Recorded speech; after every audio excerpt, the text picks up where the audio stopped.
Friends, Soumi রান্নাঘরে আপনাদের স্বাগত। আজকে একটা নতুন ধরনের স্যান্ডউইচ শেখাবো। আমাদের যেদিনকে নিরামিষ খাই সেদিনকে সন্ধেবেলা কি খেতে দেবো টিফিনে, এটা নিয়ে খুব সমস্যা তৈরি হয়।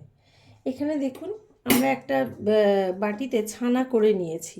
আমি ছানা করতে লেবু ব্যবহার করেছি, আপনারা পাউডার দিয়েও ছানা করতে পারেন, বা দুধ যদি কেটে যায় সেটা দিয়েও করতে পারেন। আমি ছানাটা তৈরি করে নিয়েছি, আর কিছু দেয়া নেই, নুন মিষ্টি কিচ্ছু দেয়া নেই। এবার এই হামাল দিস্তাটার মধ্যে আমি ড্রাই ফ্রুটগুলো গুঁড়ো করে নেব। একেবারেই গুঁড়ো করে নেব না, একটুখানি ভাঙা ভাঙা করে নেব, তাহলে এটা খেতে ভালো হবে। দেখুন ফ্রেন্ডস, এখানে দিয়ে দিলাম কাজু, এখানে কিশমিশ আছে, এই যে আমন্ড বাদাম রয়েছে, আমন্ড বাদামও দিয়ে দিলাম এর মধ্যে, একসাথে একটুখানি গুঁড়ো করে নেব। এটা হচ্ছে পেস্তা বাদাম, এই যে আমন্ড বাদাম, এগুলো এটার মধ্যে দিয়ে দেবো, দিয়ে একটুখানি কুটে নেব জাস্ট, দিয়ে এই ড্রাই ফ্রুটগুলো ওটার মধ্যে মেশাবো। তাহলে আমরা এটা একটু কুটে নিই। দেখুন ফ্রেন্ডস, আমরা কিশমিশটা প্রথমে এখানে মিশিয়ে নিলাম। এবার যে কুটে নিয়েছি বাদামটা, দেখুন আমন্ড বাদাম তো শক্ত হয়, তাই এটা কিন্তু পুরো ভাঙা ভাঙা হবে, শুধু গুঁড়ো গুঁড়ো হবে না,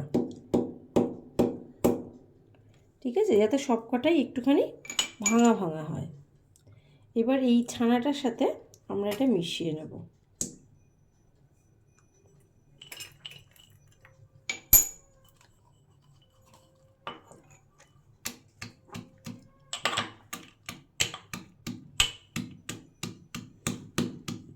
আমরা তো ডিম দিয়ে স্যান্ডউইচ খেয়েছি, চিকেন দিয়ে স্যান্ডউইচ খেয়েছি, এরকম ড্রাই ফ্রুট দিয়ে স্যান্ডউইচ আমরা খেয়েছি কি না, মানে আমি তো অন্তত খাইনি, এটা আমার নিজস্ব রেসিপি।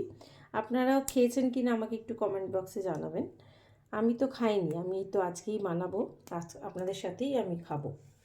আপনারা বাড়িতে খেয়ে দেখুন, এবং এতে কিন্তু ফুড ভ্যালু রয়েছে যথেষ্ট পরিমাণে, কারণ কাজু, আমন্ড বাদাম, কিশমিশ সবেতেই কিন্তু অপরিহার্য ফুড ভ্যালু থাকে।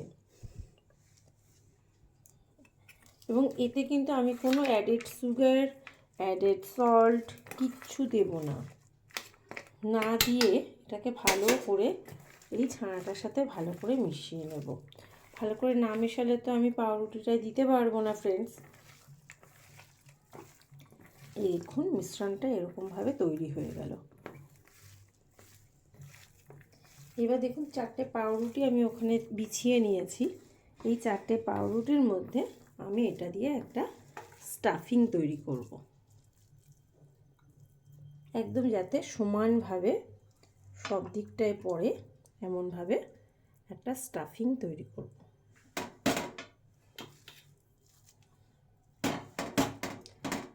বাচ্চারা অনেক সময়ই ছানা খেতে চায় না, কিন্তু ছানাটা তো আমাদের শরীরের পক্ষে প্রয়োজনীয়, এবং এই যে আমাদের ড্রাই ফ্রুটগুলোর যে গুণাগুণ, এগুলোও তো আমাদের শরীরের খুবই দরকার।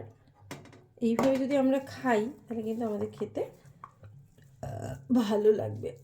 এর মধ্যে কোনো সুগার নেই, সল্টও নেই, তাই যে কোনো পেশেন্টই কিন্তু এটা সহজেই খেতে পারবে।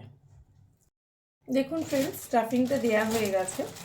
এবার এর ওপর আরেকটা পাউরুটি দিয়ে আমরা কিন্তু এটাকে ঢেকে দেব। আজকে আমি কিন্তু এই স্যান্ডউইচটা স্যান্ডউইচ মেকারেই বানাবো। আপনারা চাইলে কড়াইতেও বানিয়ে নিতে পারেন, অসুবিধার কিছু নেই। আমি আপনাদের স্যান্ডউইচ মেকারে বানানো দেখাবো। স্যান্ডউইচ মেকারটা প্রথমে ফ্রি হিট করতে হবে। এই যে দুটো বোতাম লাইট জ্বলছে, এবারে ওয়েট করতে হবে একটা লাইট নিভলে তারপরে আমাকে পাউরুটিটা এখানে দিতে হবে। প্রি হিট হয়ে গেছে, এবার আমরা একটু বাটার দিলাম।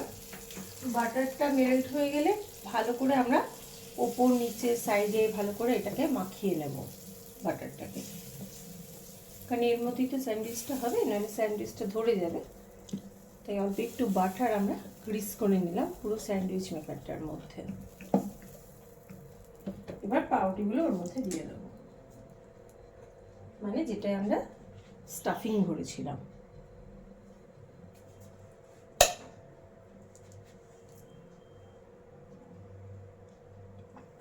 এটা বন্ধ করে দেবো। এবার এটা জ্বলে উঠলে পরে এটা মেশিনটা চালু হয়ে যাবে। স্যান্ডউইচটা তৈরি হয়ে গেছে। এবার এই স্যান্ডউইচটাকে আমরা কেটে নেব।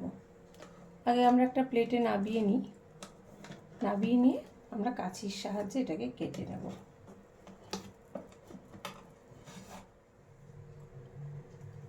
এই দেখুন, এই বরাবর আমরা স্যান্ডউইচটাকে কেটে নিলাম। দুটোই আমরা একইভাবে কেটে নেব।